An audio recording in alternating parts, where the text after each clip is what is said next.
About 10 months ago, I got a call. Pete Hoekstra had decided that he was going to retire from Congress, and wasn't sure what he was going to do at that point. He thought maybe he was going to run for governor, but he hadn't completely decided. But the question that I was asked from the media person is, are you in? What are you going to do? I said, well, I'm not sure.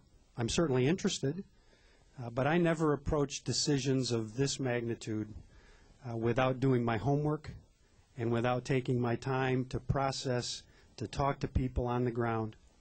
And so for the last 10 months, even though we've had a very busy budget schedule in Lansing, I've taken days and gone on the road. I've probably traveled thousands of miles in the last 10 months, and I know I've met with hundreds of people, and the response was very good. And so today I'm very pleased to officially announce my candidacy for Congress.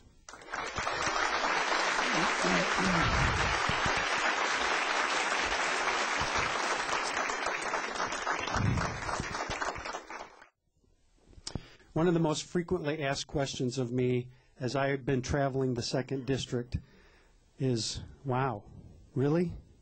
Why would you want to go to Washington and participate in that mess? I'm going to go to Washington because I believe that Washington is broken. They spend too much, they regulate too much, and they're taking us in a direction that our country cannot afford to go in. There are certain times in the history of this country where you get into watershed moments. I believe this is one. 2008, in my mind, was an aberration. The media would like you to believe that it was all about change. I think the message of 2008 was really quite different. The message about 2008 was sending my party a very clear message that you guys have lost our confidence. Government got out of control. It grew too fast. Spending increased.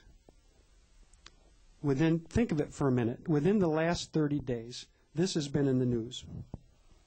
We closed out the federal budget year September 30. This country now has a $1.42 trillion deficit. I can't even imagine a number that big, but that's our deficit.